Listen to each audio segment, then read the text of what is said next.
Baik, nah sekarang baru di sini kan kita punya punya persamaan. Persamaan itu untuk populasi. Maka sebetulnya nilai Y, alfa, beta, X, yang pertama yang Y dan X-nya ini kan variabel. Nah, sekarang kita punya parameter alfa dan beta dan epsilon ini kan. Nah, baru nilai inilah yang akan kita estimasi. Saat apa? Saat kalian melakukan prosesnya tuh untuk, sampel gitu. Nah, sehingga yang akan kita bahas pada slide yang ini, baru kita akan masuk ke sampel. Kenapa? Gitu, ya tadi saat kita mau mengambil data dan kita ingin mencoba melihat perbandingan apakah satu data ini dia itu atau misalkan satu variabel dia berhubungan dengan variabel lain, ya tentunya kalian melakukan proses penyampelan atau sampling. Nah, untuk proses penyampelan atau sampling di sini, si linear regression atau misalkan garis, regresi linear ini dapat kalian coba cari juga pendekatan si nilai estimasinya untuk setiap parameter. Nah, sehingga, sebelum sampai di sini, nah sehingga tadi nilai nilai Y yang sama dengan alfa ditambah beta X dikali epsilon gitu, ditambah epsilon. Nah, nanti nilai ini, ya kalian akan cari estimasi untuk alfa dan betanya, sehingga kalian mendapatkan pendekatan yang baik untuk dan juga epsilon ya untuk si sampelnya. Kurang lebih seperti itu. Oke. Nah, tadi di awal kita sudah diskusikan bahwa, kita memiliki 3 variabel, yaitu 2 variabel, variabel X dan Y, dan kita memiliki nilai parameter si epsilon, di mana X ini dia random, not random. Kenapa not random? Karena ketika kalian membuat suatu persamaan Y sama dengan alfa ditambah beta X ditambah epsilon, nilai X-nya inilah yang akan menjadi prediktor alias yang kalian nanti akan tentukan setelah kalian memiliki suatu nilai kan untuk mencari nilai Y. Maka di sini tuh dia deterministik. Alias nanti kalian akan tentukan nilainya untuk mencari nilai Y. Nah, kemudian karena nilai epsilon ini random, sekali lagi nilai ini kan random ya, karena tadi dia itu bisa misalnya si error-nya itu karena dari satu atau 2 hal lain yang dia di luar dari yang kalian, analisis, maka karena ini memiliki nilai random, dengan demikian saat nilai deterministik atau non-random kalian tambahkan dengan suatu nilai yang random, nilai Y-nya itu menjadi nilai random. Oke, kurang lebih seperti itu penjelasan untuk yang ini. Nah, kemudian pertanyaannya adalah, bagaimana kita bisa melihat atau bisa mengetahui properti atau sifat dari si epsilon ini. Oke, kita kembali lagi ke slide yang ini. Nah, masalah si, height dan weight. Misalnya, ini sekali lagi di misalnya kan, misalnya, garisnya tuh akan terus naik dan juga ini menjadi garis untuk populasi. Yang tentunya ini kan sebetulnya garisnya tuh garis untuk sampel kan. Nah, kita bisa melihat bahwa titik-titik yang ada itu dia bisa berada di atas dan di bawah garis yang kalian, miliki atau garis, regresi linear. Nah, tadi betul kata Fikri bahwa untuk mencari error sebetulnya kalian bisa mencari dari sisi, si selisihnya, tapi kalau nilainya akan sangat banyak sekali, ya bisa kalian cari, cuma ujung-ujungnya si nilai epsilon ini tuh akan sangat akan tidak kalian ketahui karena ada beberapa kemungkinan error atau ada beberapa faktor yang menyebabkan error tersebut. Nah, tapi di sini kalau misalnya kita ingin melihat bahwa si error-nya ini menjadi suatu nilai yang kalian rata-ratakan atau kalian mencari nilai ekspektasinya. Nah, nilai ekspektasi dari si error atau epsilon ini, nilai E dari si epsilon ini, karena di sini lihat ada plus, ada minus, dan seterusnya, secara jangka panjang, makanya dia di sini diberikan nilainya itu sama dengan 0, kurang lebih seperti itu. Dan nilai variansinya itu sebesar sigma kuadrat, berdistribusi normal. Nah, maksudnya berdistribusi normal berarti error-nya nanti di sini dia memiliki, kalau misalnya tadi rata-ratanya 0 ya kan seperti ini, berarti error-nya itu dia memiliki mu tertentu Berarti di sini nanti kalian hitung sigmanya. Misalkan ini titik Y, di sini titik Y bar misalkan. Sorry, di sini Y1, di sini Y hat lah. Nah, berarti kan nilai error di sini merupakan delta dari Y1. Y1 dikurangi Y bar untuk garis yang ini. Nah, sebetulnya yang dimaksud dengan berdistribusi normal itu adalah saat kalian mengurangi nilai ini kan ada suatu nilai yang kalian dapatkan, yaitu nilai error. Oke? Nah, nilai error ini kalau dipetakan, kurang lebih dia akan berdistribusi normal dengan sigma tertentu dan juga dengan ekspektasi rata-ratanya atau mu-nya itu sama dengan 0. Berarti di sini nilai tengahnya itu kurang lebih 0. Dan dia akan berdistribusi dengan sigma tertentu. Nah, itu propertinya. Ini. Nah, jadi nanti kalau misalnya kalian ingin melihat apakah si suatu data ini bisa memiliki atau misalkan bisa didekati dengan regresi linear sederhana, ya kalian lihat errornya gitu. Errornya dia bisa berdistribusi normal atau tidak, dan juga si ekspektasi rata-ratanya 0 atau enggak gitu. Kalau misalnya 0 ya berarti bisa didekati gitu. Kurang lebih seperti itu. Nah, di sini random error-nya tuh konstan variansinya konstan. Maksudnya apa? Untuk setiap titik ya variansinya nanti konstan. Jadi untuk setiap titik yang ada di seluruh garis itu nilainya konstan atau sama, kurang lebih itu. Jadi ini istilahnya itu properti untuk error ya. Nah, karena sekarang di sini kalian akan menggunakannya untuk sampel, maka tadi yang saya bilang di awal, nilai regresi itu dia ada yang disebut true regression line, atau yang tadi kita bahas adalah regresi untuk populasi, untuk data yang sebenarnya dan semuanya. Nah, maka untuk data yang sebenarnya dan semuanya ini, dia memiliki pendekatannya tuh yang ini nilainya, atau yang tadi kita bahas, Y sama dengan alpha ditambah beta X gitu. Nah, pertanyaan lanjutan untuk nilai persamaan gitu ya.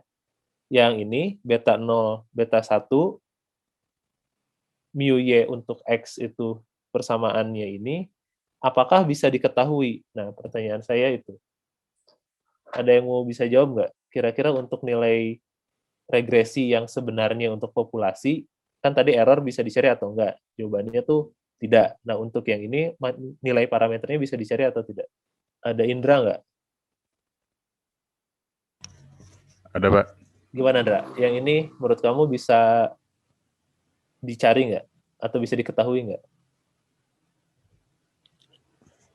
Saya sih susah sih, Pak, kalau nemu secara tepat. Tuh, Tapi jadi, sebenarnya bisa. gimana? Bisa nggak jadinya? Susah, tapi bisa gitu. Saya iya, Pak. Iya bisa. Atau iya enggak? Iya bisa sepertinya, Pak. Oke, nah jawabannya sebetulnya sama seperti yang error, ini akan sulit gitu ya. Sulit kenapa? Karena nilai beta 0 dan beta 1 kan akan tergantung dengan nilai X dan Y ini. Yang mana nilai X dan Y ini, ya kalau misalnya kita mau mencari nilai regresi yang sebenarnya tuh kita harus menghitung semua data kan itu, semua data. Tanpa terkecuali. Nah ini yang akan sangat sulit gitu. Jadi kemungkinannya sulit dan ya sampai sekarang belum bisa, intinya kayak gitu. Kalau nanti ke depan dengan adanya artificial intelligence dan sebagainya gitu, atau sekarang di machine learning saja gitu ya, itu mereka mengambil datanya tuh baru data sampai sekarang gitu kan, yang namanya populasi itu data sampai entah kapanpun gitu. Contohnya kalau kalian ingin yang melihat model prediksinya untuk yang machine learning untuk penjualan gitu, contohnya yang tadi, ya penjualan yang kalian dapatkan tuh kan baru misalnya tokonya buka dari 2010 sampai 2021 sekarang, ya berarti kan timeline datanya tuh baru baru 11 tahun, padahal ya mungkin data dan tokonya masih jalan, berarti kan kalau disebutkan populasi dalam tanda petik gitu ya, populasi atau true regression line-nya yaitu sampai tokonya tutup, berarti itu datanya gitu, data populasinya gitu. Sehingga kalau misalkan ditanya bisa atau tidak ya bisa, tapi sulit karena kita masih belum bisa memprediksi itu sampai kapan datanya akan terus-terusan ada. Atau malah ya tadi untuk kita akan memiliki atau kita ingin mencari semua data tanpa terkecuali. Nah, maka karena nilai mu y(x) atau nilai persamaan regresi lain yang sebenarnya itu tidak bisa diketahui atau sulit, maka di sini kita akan mendekatinya dengan suatu pendekatan regresi yang fit gitu, atau fit regression line. Atau misalnya yang tadi yang kita bahas di awal bahwa ini adalah suatu nilai yang kalian gunakan untuk proses penyampelan atau untuk sampel.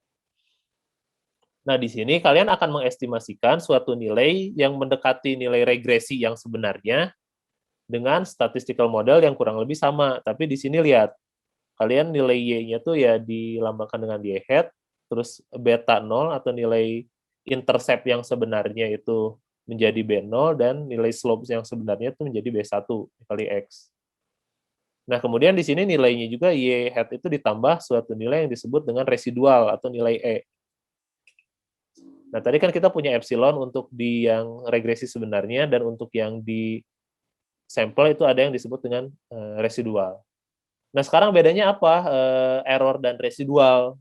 Nah, sekali lagi di sini ada error dan ada residual. Bedanya apa? Kalian bisa baca dulu bahwa nilai error ini adalah perbedaan antara setiap poin dari data sampel ke garis regresi yang sebenarnya. Oke? Nah, misalnya ya, di sini kita punya suatu model yang kalian regresikan. Nah, di sini kalian memiliki dua garis. Ini garis yang pertama, ini garis yang kedua. Oke. Garis yang pertama menandakan garis regresi yang sebenarnya atau true regression line. Garis yang kedua yang warna kuning ini adalah ini garis regresi yang kalian dapatkan dari sampel yang fit. Ini akan sangat mungkin berbeda kan karena kalian ngambil dari sampel, tentunya si garis regresinya dia tidak akan tepat seperti yang garis regresi yang sebenarnya ini. Nah, yang disebut error adalah di sini. Kalian memiliki data sampel, oke? Data sampelnya tuh katakanlah di titik ini, titik A. Saya perbesar ya, takut ada yang kelihatan. Nah, di titik A. Yang disebut error adalah, nah dari titik A ini sampai ke titik sini, ini A aksen. Error sama dengan A dikurangi A aksen. Nah, kalau misalnya residual, lihat. Di sini adalah perbedaan antara setiap data sampel ke data fit. Nah, kalau di sini disebutnya error, nah yang disebut dengan residual adalah dari titik A ini kan berarti data yang harusnya dari fit itu si data di A double aksen katakanlah di sini. Nah, ini residual atau E. Berarti residual sama dengan A dikurangi A double aksen. Nah, kurang lebih itu. Jadi pendekatannya kalau error itu dari data sampel dengan garis yang sebenarnya yang kita itu tidak ketahui tapi ada. Nah, kalau karena kalian mendekatinya sekarang dengan suatu garis regresi linear yang fit atau yang kalian dekati dari sampel, nah nilai perbedaan antara titik sampel A ke titik fit atau A aksen disebut residual. Maka yang tadi yang Fikri bilang, yang bisa kita hitung adalah nilai residualnya ini. Gitu. Yang akan menjadi dalam tanda petik error untuk sampel, itu residual. Oke, sampai sini ada yang mau ditanyakan nggak? Perbedaan antara regresi line yang sebenarnya dan fit regression line. Terus untuk dua ini kita akan membahas bedanya parameternya apa, dan tadi ada nilai error dan residual yang ternyata dua terms yang ini tuh akan sangat beda dari sisi nilai dan hasilnya. Oke, kita lanjutkan ya. Oke, baik. Nah, saya hapus dulu. Jadi ini untuk kalau misalnya kalian mencari nilai residualnya itu berapa, ya ini gitu. Jadi ada perbedaan. Sorry. Nah ini nilai residual itu adalah nilai suatu delta gitu ya. Nah delta atau perbedaan antara titik, kan ini yang biru itu sampel ya. Dan ini yang garis yang ini tuh garis fit kan, karena di sini adalah fitted line atau garis regresi untuk sampel, karena data yang kalian gunakan hanya n-nya tuh sama dengan 30. Jadi n-nya tuh kurang lebih 30. Nah, di sini berarti untuk nilai residualnya tuh nilai titik, katakanlah di sini A, dan nilai titik yang kalian hasilkan dari si regresinya gitu. Yaitu misalkan tadi A double aksen. Nah, ini nilai residual, nilai R. Nah, ketika kalian jumlahkan, ya itulah nilai errornya kan sebetulnya, atau nilai residual untuk si regression line ini. Nah, pertanyaan selanjutnya atau tugas kita selanjutnya kan sebetulnya saat kalian ingin membuat suatu model Y sama dengan B0 ditambah B1X. Nah, ini yang sebenarnya yang ingin kalian cari itu kan nilai si B0 dan nilai B1-nya ini. Karena nilai X-nya ini tuh nanti akan menjadi nilai input dan nilai Y itu kan hasil. Oke? Dan di sini kita sudah memiliki dan sudah mengetahui saat kita punya titik, dia akan memiliki suatu delta dengan garis yang akan kalian buat atau fitted line ini. Nah, garis fitted line ini kan sebetulnya merupakan garis yang kalian hasilkan gitu dari perhitungan. Nah, dihasilkannya itu kan sebetulnya bisa di sini, bisa garisnya juga ke sini gitu ya, yang A, yang B, atau yang C yang fit ini. Nah, pertanyaannya, setiap garis ini kan dia punya suatu persamaan matematis tertentu kan, Y sama dengan tadi A, B0 tambah B1X kan. Nah, pertanyaannya kalian akan milih garis yang mana? Jika kalian punya data seperti ini, kalian akan milih A, milih B, atau milih C. Nah, tentunya di sini secara intuitif kalian akan milih garis C. Kenapa? Karena garis C itu dia memiliki nilai residual yang paling kecil. Karena lihat, kalau kalian memiliki garis di A gitu ya, di sini, residualnya akan sangat besar, karena titik ini kalian akan punya, ini nilai E1 gitu. Kemudian dari sini, di sini dulu ya. Ini E1, ini E2, ini E3 gitu ya. Ini E5, E4 gitu. Nah, lihat nilai residual ini, tentunya dia akan lebih besar secara total dibandingkan yang C. Nah, maka secara intuitif di sini untuk kalian bisa mendapatkan nilai B0 dan B1 yang terbaik gitu atau parameter yang terbaik untuk B0 dan B1 agar kalian mendapatkan garis regresi linear adalah kalian harus mencari nilai atau garis yang memiliki, nah ini si nilai residualnya itu yang paling kecil. Sehingga tadi good model will obviously reduce the residual, atau kalian ingin mencari nilai residual yang kecil. Nah, sekarang nilai residual bisa kalian hitung dari mana? Ya tadi sum square error atau SSR. Jadi ini sum square error residual didapatkan dari nilai Y1 dikurangi Y bar, Y hat. Jadi Y1 itu titik data. Nah, YI hat ini adalah data dari fitted line ya. Jadi kalian cari selisihnya, kemudian kalian kuadratkan dan kalian jumlahkan, dan kalian akan mendapatkan nilai SSR. Nah, nilai inilah yang ingin kalian minimasi gitu. Sehingga nanti kalian mendapatkan nilai B0 dan B1-nya tuh nilai yang paling baik. Ada Fahrian nggak? Ada, Pak. Nah, pertanyaan saya gitu ya, sekarang ke Fahrian. Bagaimana cara kamu mencari nilai SSR yang paling minimum? Kan ya, cara pertama kamu kan bisa balik ke sini aja deh. Nah, yang ini misalkan berarti kan sebenarnya secara sederhana kamu bisa bikin garis aja kan sebanyak-banyaknya gitu.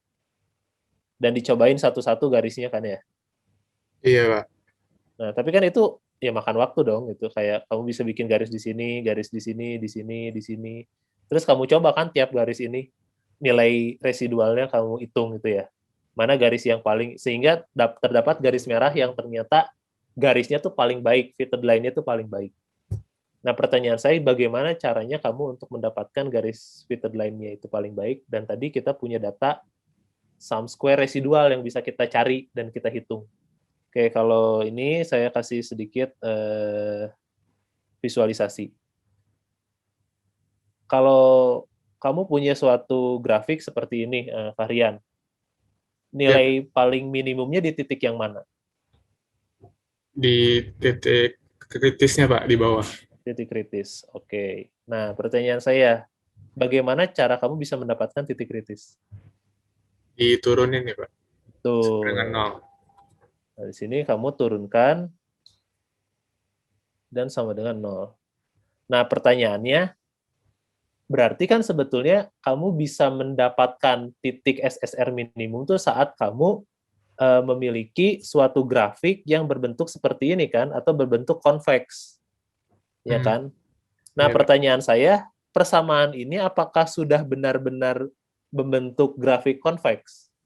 Nah, itu pertanyaannya. Kira-kira udah membuat grafik konveks nggak? Karena kan grafik ini ya, ini secara sederhana kan berarti kan fx sama dengan berapa? Min x kuadrat ya?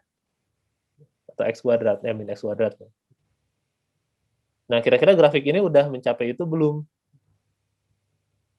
Atau punya persamaan kayak gitu nggak kira-kira, Fahrian? Karena kuadrat udah ya Pak.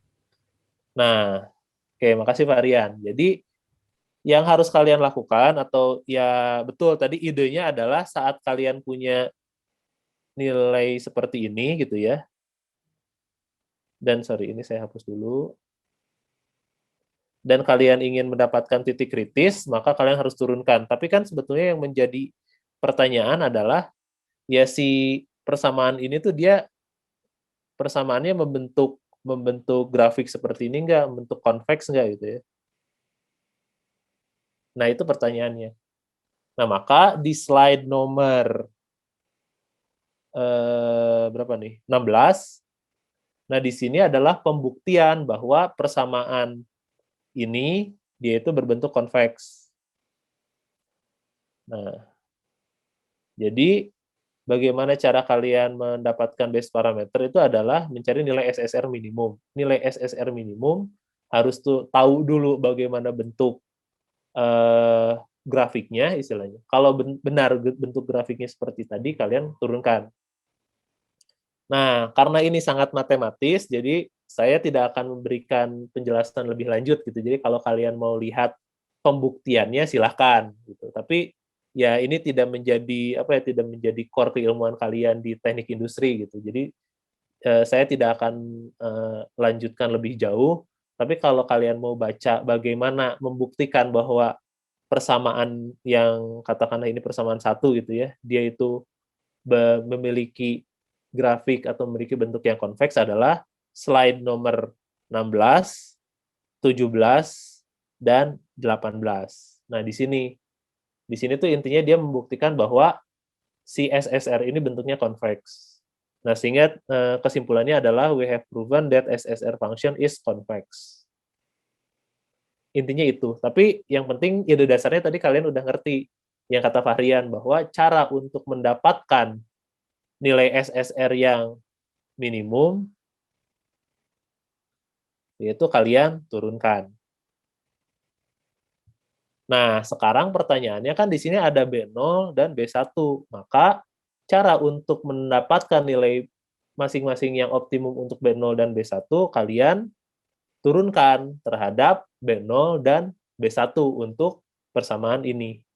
Gitu. Jadi, yang pertama misalnya kalian ingin menurunkan terhadap B0. Ya sudah, berarti kalian tinggal turunkan persamaan ini terhadap B0. Maka di sini nilainya adalah kurang lebih min 2 sigma YI dikurangi B0 dikurangi BIX. Ini persamaan 3, dan persamaan 4 kalian dapatkan nilai B1. Nilai turunan dari B1, kurang lebih seperti itu. Nah, kan sekarang tinggal kalian lakukan proses perhitungan lanjutannya saja gitu. Misalnya di sini kalian persamaan 4 gitu ya. Nah, misalnya di sini untuk persamaan 4, saya lanjutkan misalnya untuk ini bahwa kalian punya, ini kan sudah 0 sama dengan min 2 sigma, ini YI kurangi B0 dikurangi B1 XI dikali dengan XI kan. Nah, di sini misalnya kalian ingin menjabarkan untuk mencari berapa sih sebetulnya nilai variabel B0 atau B1 yang optimum. Misalnya kita ingin mencari nilai variabel yang optimumnya untuk B0 gitu ya. Nah, berarti kan kalian ya sudah tinggal lakukan proses lanjutannya gitu. Karena di sini min 2, ya karena ini 0 kan tinggal coret, berarti di sini kalian tinggal jabarkan untuk masing-masing nilai yang XI dikali dengan sigma. Nah, ini cara penjabarannya, nggak usah bingung juga. Berarti kalian mendapatkan sigma XI YI, si XI ini kalian kalikan dengan YI, nah ini. Terus XI dikali dengan B0, berarti dikurangi. Karena B0 ini konstanta kan, berarti B0 yang ditambahkan itu adalah XI. Oke, kemudian dikali, di sini B1, sigma XI YI gitu. Kurang lebih kayak gini. Nah, kalau misalnya kalian untuk ingin mencari B0 yang maksimum, berarti di sini B0 kali sigma XI sama dengan kan berarti ya, sigma XI YI minus B1 X, sorry, ini harusnya X, bukan ini ya, nah ini kuadrat ya, X1 kuadrat. Sorry, XI kuadrat, ini 1 ya. Nah, berarti kan di sini kalau kalian mencari B0 sama dengan, ini tinggal sigmanya ini, XI, YI dikurangi B1, sigma XI kuadrat dibagi dengan sigma XI. Oke, nah, berarti ini kan tinggal coret ya. Oke, berarti B0 sama dengan sigma YI dikurangi B1, ini XI dikali XI berarti tinggal sigma XI aja, dibagi, nah ini kan yang dicoret tuh si XI-nya. Sigmanya tuh masih ada. Nah, sigma itu sebetulnya kalian menjumlahkan sebesar N. Maka di sini N-nya harus tetap ada. Nah, maka di sini penjumlahan YI dibagi N kan sebenarnya Y bar ya. Rata-rata Y gitu. Dikurangi BI, itu konstanta. Nah, XI dikurangi ini kan X bar juga. Berarti ini B1 dikurangi dengan X bar. Maka B0 sama dengan ini yang maksimumnya. Nah, itu penjabarannya. Logika yang sama kalian gunakan untuk B1. Maka, nah ini didapatkan B0 dan B1-nya. Jadi itu penjabaran matematis. Jadi persamaan 5, dari persamaan 6 didapatkan dari persamaan 4. Di sini tadi penjabarannya. B0 sama dengan Y bar dikurangi B1 X bar. Ini, dan B1 juga sama, kurang lebih seperti itu. Nah, ini penjabaran matematikanya saja. Tapi intinya ya tadi kalian bisa mengetahui nilai B0 dan B1. Oke, nah sekarang jawab nomor 7, 8, dan 9. Ini tuh trend line ya. Oke, saya kasih waktu 5-7 menit ya untuk kalian coba di Excel nanti yang sudah bisa dipresentasikan. Oke, sambil kalian mengerjakan, ada yang mau ditanyakan dulu nggak untuk nilai B0 dan B1 ini? Jadi kan nanti kalian dapat nilai Y hat sama dengan B0 didapatkan dari ini, ditambah B1 dikali dengan X, di mana B1-nya dapat dari sini. Nah, itu persamaannya ya. Oke, udah kita lanjutkan ya. Baik, ya. Nah, di sini kita sekarang sudah memiliki model. Kalian sudah mendapatkan model dengan tadi persamaan yang dihitung oleh Gabriela bahwa Y sama dengan ini 0,9 036X ditambah 3,8296. Nah, pertanyaannya sekarang adalah, apakah model ini tuh dia baik atau buruk? Modelnya itu baik atau tidak? Nah, ini kan pertanyaan selanjutnya gitu. Kalian sudah punya fit line-nya dan nilai fit line itu sudah menghasilkan suatu persamaan linear, sehingga kalau kalian menarik garis, nah kalian bisa hitung gitu sebetulnya garisnya tuh dia seperti apa. Nah, di sini kita ingin mengevaluasi apakah si garisnya itu merupakan atau modelnya itu merupakan model yang bagus dan representatif. Oke. Nah, tadi di model ini kan kita memiliki suatu nilai yaitu nilai error atau nilai kalau di ini kan nilai residual, ya kan? Nah, tadi kita sudah bahas bahwa nilai residual yang baik adalah nilai residual yang terminimasi. Nah, pertanyaannya sekarang kan tetap saja lihat di garis ini, di trend line, kita memiliki garis lurus yang fit line-nya ini, dan kita memiliki titik-titik yang dia itu tersebar di antara garis itu, gitu. Maka di sini garis yang kita buat, atau misalkan untuk si fit regression line-nya itu masih memiliki residual kan sebetulnya, dan itu wajar. Karena ada apa? Karena ada kerandoman kan sebetulnya. Nah, di sini pertanyaannya sekarang, kalian punya suatu kerandoman yang tadi ada residual, tapi kan kalian di sini ingin mengetahui apakah memang benar si dependent variabel kalian, si independent variabel kalian, independent, atau si prediktornya itu dia minimal gitu ya, minimal secara mayoritas. Nah, mayoritas dia itu betul-betul mempengaruhi hasil gitu kan. Sekali lagi, di sini garis fit itu pasti ada residualnya atau pasti ada errornya. Nah, pertanyaannya sekarang apakah si kerandoman ininya yang tinggi atau nilai si independen atau prediktornya itu dia yang mempengaruhi hasil. Nah, pertanyaannya itu sehingga error. Nah, lihat di sini kan kalian ada error dan seterusnya. Nah, error dari atau sumber kerandoman gitu ya. Kerandoman dari model itu disebabkan oleh dua kan berarti sekarang. Yang pertama disebabkan oleh variabel independen. Dan yang kedua, si kerandoman model disebabkan oleh residual atau error yang lain yang kalian tidak lihat gitu. Nah, maka di sini pertambahan antara dua error di sini menjadi error total atau nilai SSE, sum square total SST. Jadi sekali lagi, di sini kan si titik data itu dia akan tersebar di antara garis.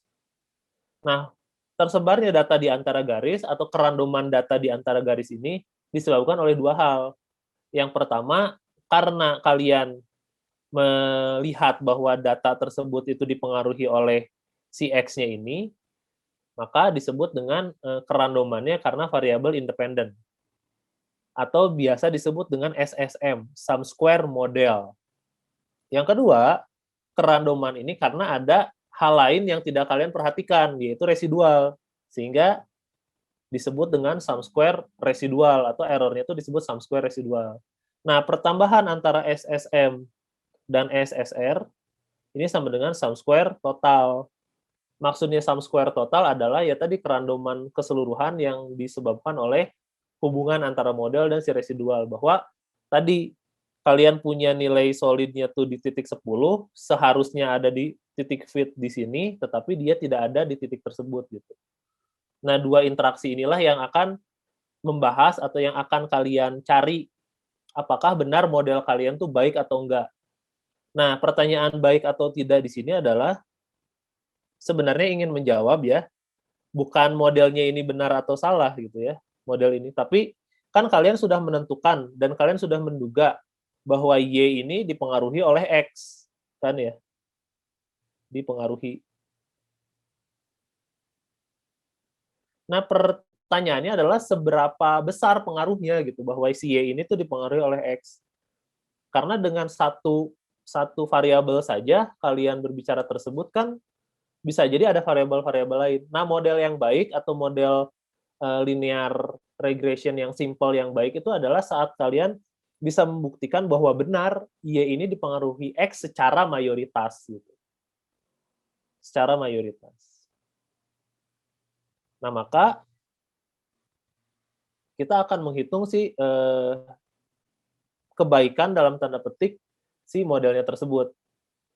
Nah, tadi si model ini kan punya variasi. Maksudnya variasi hasilnya tuh perbedaan data dengan hasil yang kalian dapatkan itu terdiri dari dua. Yang pertama tuh gara-gara adanya residual dan sum square total. Di mana sum square total ini tadi SS residual ditambah dengan variasi karena model. Nah, di sini kita bisa memiliki nilai atau mengetahui nilai sum square residual merupakan perbedaan antara respon YI dengan prediction YI head. Nah, maksudnya respon adalah nilai data awal kalian. Jadi ketika kita kembali di sini, nilai data ini, perbedaan dari sini ke sini adalah residual. Oke. Nah, kemudian SST adalah perbedaan antara setiap nilai YI dengan rata-rata Y bar. Nah, di sini yang tadi saya bilang bahwa sumber variansi itu ada dua, ada yang residual, yang dia bicara masalah perbedaan antara nilai titik data dengan si nilai prediksi, bahwa variasi ini tuh tidak dapat dijelaskan, yang tadi kita bahas. Dan yang kedua ada yang disebut dengan sum square total, atau variansi yang disebabkan oleh respon data dibandingkan dengan rata-rata Y bar. Nah, variasi ini tuh merupakan variasi yang seharusnya bisa dijelaskan oleh model. Maksudnya variasi yang bisa dijelaskan oleh model tuh tadi, bahwa nilai Y ini dipengaruhi oleh si variabel X. Gitu. Nah, di mana tadi nilai SST ini karena dia merupakan penjumlahan model dan residual, saat kita ingin membuktikan bahwa secara ideal si model ini bisa menjelaskan variasi tersebut, maka nilai SSM-nya ini tuh dia harus tinggi. Atau secara persentase harus tinggi.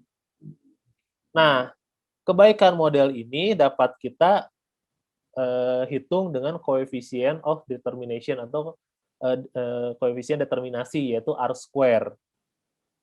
Nah, cara menghitungnya adalah tadi kita punya nilai SST sama dengan SSM ditambah SSR.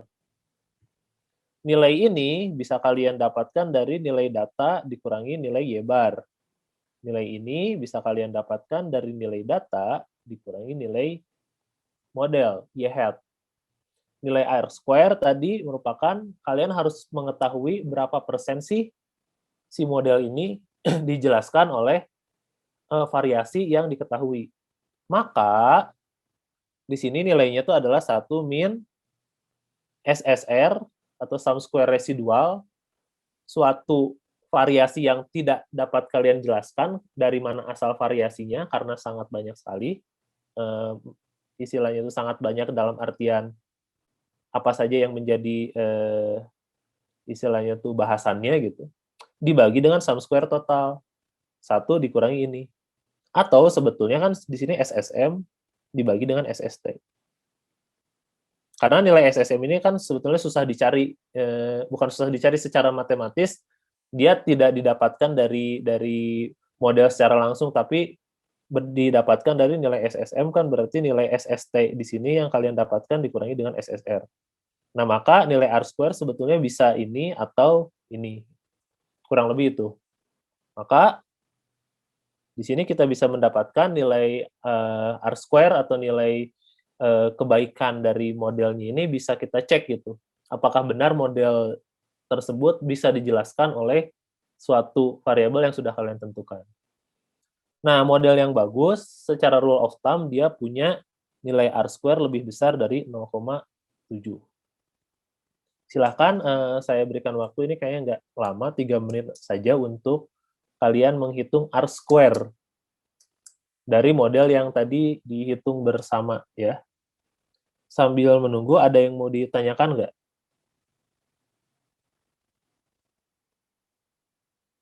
Oke, kalau tidak ada berarti cukup jelas. Silakan untuk kalian coba dikerjakan dulu untuk untuk mencari nilai R-square-nya.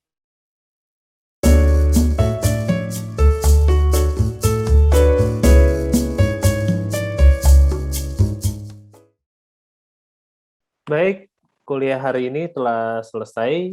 Kita akan bertemu pada segmen selanjutnya. Saya mengharapkan semua yang telah disampaikan pada segmen kali ini bisa kembali direview dan pekerjaan-pekerjaan yang bersifat tugas atau latihan soal bisa kembali dikerjakan untuk memperdalam dari sisi pemahaman materi dari saudara sekalian.